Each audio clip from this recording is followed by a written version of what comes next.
আসসালামু আলাইকুম এভরিওয়ান। আজকে আমরা ফিজিক্স সেকেন্ড পেপার চ্যাপ্টার 10 যার নাম হচ্ছে সেমিকন্ডাক্টর, এই চ্যাপ্টারের প্রথম ক্লাসটা করতে যাচ্ছি। তো এই চ্যাপ্টারে মূলত আমরা পদার্থকে 3 ভাগে ভাগ করব। কিসের ভিত্তিতে? তড়িৎ পরিবহনের ক্ষমতার উপর ভিত্তি করে। মানে কোন পদার্থ সহজে তড়িৎ পরিবহন করতে পারবে বা সহজে তড়িৎ পরিবহন করতে পারবে না, তার উপর ভিত্তি করে আমরা 3 ভাগে ভাগ করেছি। যার মধ্যে 1 নম্বর হচ্ছে পরিবাহী, যাকে ইংলিশে আমরা বলি হচ্ছে কন্ডাক্টর। 2 নম্বর হচ্ছে অপরিবাহী, যাকে ইংলিশে আমরা বলি ইনসুলেটর। আর যেটা হচ্ছে আমাদের চ্যাপ্টারের মূল আকর্ষণ, অর্ধপরিবাহী, যাকে ইংলিশে আমরা বলি হচ্ছে সেমিকন্ডাক্টর। এখন প্রশ্ন হচ্ছে এই 3টাকে কিভাবে ডিফারেন্সিয়েট করা হয়েছে। তো খুবই সহজ। পরিবাহী মানে হচ্ছে যে কক্ষ তাপমাত্রায় সহজে তড়িৎ পরিবহন করে। তাহলে কক্ষ তাপমাত্রায় মানে রুম টেম্পারেচারে সহজে তড়িৎ পরিবহন করতে পারে হচ্ছে পরিবাহী। কিন্তু অপরিবাহী কখনোই কক্ষ তাপমাত্রায় তড়িৎ পরিবহন করতে পারে না। এইবার অর্ধপরিবাহীটা আসলে কি সেটা হচ্ছে বোঝাটা জরুরি। তো অর্ধপরিবাহী কক্ষ তাপমাত্রায় তড়িৎ পরিবহন করতে পারে না, কক্ষ তাপমাত্রায় তড়িৎ পরিবহন করতে পারে না। কিন্তু যদি তাপমাত্রা বৃদ্ধি করা যায় তাহলে সে তড়িৎ পরিবহন করতে পারবে। তার মানে অর্ধপরিবাহী কক্ষ তাপমাত্রায় কার মতো আচরণ করতেছে? অপরিবাহীর মতো আচরণ করতেছে, যে কিনা তড়িৎ পরিবহন করতে পারে না। কিন্তু তাপমাত্রা বৃদ্ধি করলে সে কিন্তু তড়িৎ পরিবহন করতে পারে। অর্থাৎ এখন সে কার মতো আচরণ করতেছে? পরিবাহীর মতো আচরণ করতেছে। তাহলে এইভাবেই 3টা পদার্থকে ডিফারেন্সিয়েট করা হয়েছে। এবার একটু উদাহরণ জেনে নেই। পরিবাহীর উদাহরণ খুবই সহজ। সকল ধাতব পদার্থ যেমন লোহা, যারা কি তড়িৎ পরিবাহী। অর্ধপরিবাহীর জন্য পারফেক্ট এক্সাম্পল হচ্ছে সিলিকন আর জার্মেনিয়াম, বিশুদ্ধ অর্ধপরিবাহী বা সেমিকন্ডাক্টর। এটা এমসিকিউর জন্য গুরুত্বপূর্ণ, এটা নিয়ে আমাদের সামনের পড়াশোনা।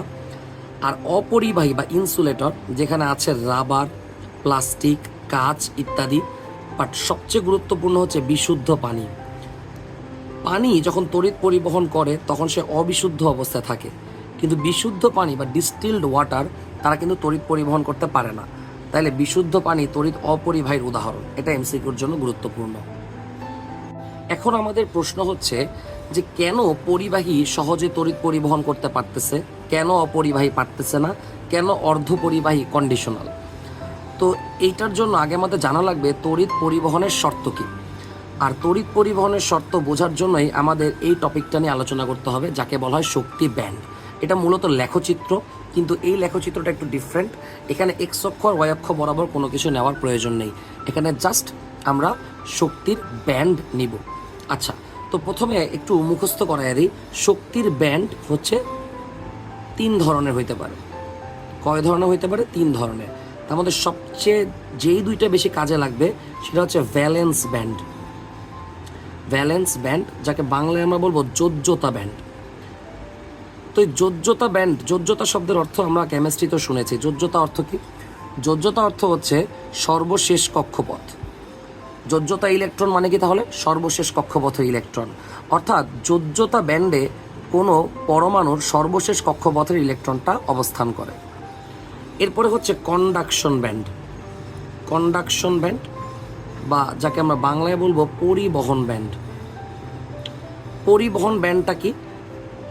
সাধারণত ইলেকট্রন যদি যোজ্যতা ব্যান্ড থেকে লাফ দিয়ে কন্ডাকশন ব্যান্ড মানে পরিবহন ব্যান্ডে আসতে পারে, তখনই আমি বলবো সেই পরিবাহীটা তড়িৎ পরিবহন করতে, সেই পদার্থটা তড়িৎ পরিবহন করতে পারবে। তার মানে আমরা শর্ত জেনে গেলাম। তড়িৎ পরিবহন করার শর্তটা কি?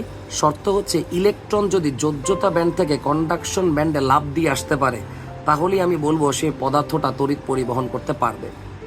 এইবার আমরা দেখব যে পরিবাহীর জন্য এই শক্তি ব্যান্ডটা কেমন হয়, অপরিবাহীর জন্য কেমন হয়, আর অর্ধপরিবাহীর জন্য কেমন হয়।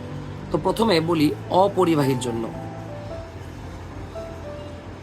অপরিবাহীর জন্য যদি এইখানে যোজ্যতা ব্যান্ড থাকে, আমি আবারও বলি যোজ্যতা ব্যান্ড মানে সর্বশেষ কক্ষপথের ইলেকট্রন এখানে অবস্থান করতেছে, এটাকে ভিবি দিয়ে প্রকাশ করলাম, ভ্যালেন্স ব্যান্ড। তাহলে কন্ডাকশন ব্যান্ড থাকে অনেক উপরে, এটা হচ্ছে পরিবহন ব্যান্ড। অর্থাৎ এইখান থেকে ইলেকট্রন যদি এইখানে যেতে পারে তাহলেই সে তড়িৎ পরিবহন করতে পারবে। কিন্তু আমরা খেয়াল করে দেখতেছি যে এইখানে কিন্তু শক্তির পার্থক্য অনেক বেশি। এত বড় শক্তির পার্থক্য অপরিবাহী পদার্থের ক্ষেত্রে অর্জন করা সম্ভব না। প্রচুর পরিমাণে ভোল্টেজ বা প্রচুর পরিমাণে তাপমাত্রা প্রয়োগ করা হলে এই জিনিসটা সম্ভব হয়। এই জন্যই অপরিবাহী সাধারণত কক্ষ তাপমাত্রায় তড়িৎ পরিবহন করে না। আবার তাপমাত্রা অল্প কিছু বৃদ্ধি করলেও সে তড়িৎ পরিবহন করতে পারে না, প্রচুর পরিমাণে তাপ বা প্রচুর পরিমাণে ভোল্টেজের প্রয়োজন হবে। এখন কথা হচ্ছে ভাই এখানে একটা ফাঁকা কেন রাখলাম? এই ভ্যালেন্স ব্যান্ড আর কন্ডাকশন ব্যান্ডের মাঝখানে যে ফাঁকা জায়গাটা সেটাকে বলা হয় হচ্ছে এফবি। এফবি মানে ফরবিডেন ব্যান্ড। ফরবিডেন ব্যান্ড মানে নিষিদ্ধ ব্যান্ড। তার মানে নিষিদ্ধ ব্যান্ড যত লম্বা হবে বা যত বড় হবে, গ্যাপটা যত বেশি হবে, ইলেকট্রনের তত ভ্যালেন্স ব্যান্ড থেকে কন্ডাকশন ব্যান্ডে যাওয়াটা কঠিন হয়ে যাবে। তাই ফরবিডেন ব্যান্ডটা সবচেয়ে বেশি বড় কোথায় থাকবে? এই অপরিবাহীর মধ্যে থাকবে। এইবার আমরা সেমিকন্ডাক্টরেরটা আলোচনা করে ফেলি। তো এতক্ষণে বুঝে যাওয়ার কথা, সেমিকন্ডাক্টর যেহেতু কন্ডাক্টর আর ইনসুলেটরের মাঝখানে অবস্থান করে, তার মানে এখানে গ্যাপটা একটু কম হবে। তাহলে এইটা যদি হয় ভ্যালেন্স ব্যান্ড, তাহলে দেখা যাবে এইটা হচ্ছে কন্ডাকশন ব্যান্ড। অর্থাৎ এইবার ইলেকট্রন যদি আমি কক্ষ তাপমাত্রায় তড়িৎ পরিবহনের কথা বলি, তাহলে সিলিকন আর জার্মেনিয়াম তড়িৎ পরিবহন করতে পারবে না, কারণ ভ্যালেন্স ব্যান্ড আর কন্ডাকশন ব্যান্ডের মধ্যেও কিন্তু একটা গ্যাপ অর্থাৎ ফরবিডেন ব্যান্ড আছে। কিন্তু আমি যদি কক্ষ তাপমাত্রায় না নিয়ে একটু তাপমাত্রাটা ইনক্রিজ করে দেই, তাহলে খুব সহজেই ইলেকট্রন ভ্যালেন্স ব্যান্ড থেকে কন্ডাকশন ব্যান্ডে যেতে পারবে এই ফরবিডেন ব্যান্ডকে উপেক্ষা করে। তার মানে অর্ধপরিবাহী কক্ষ তাপমাত্রায় তড়িৎ পরিবহন না করলেও তাপমাত্রা বৃদ্ধি করলে ঠিকই এটি তড়িৎ পরিবহন করতে পারবে। ওকে, এইবার ফাইনাল ওয়ান, সেটা হচ্ছে পরিবাহী বা কন্ডাক্টর। তো পরিবাহীতে একটা মজার জিনিস আমরা দেখতে পাবো।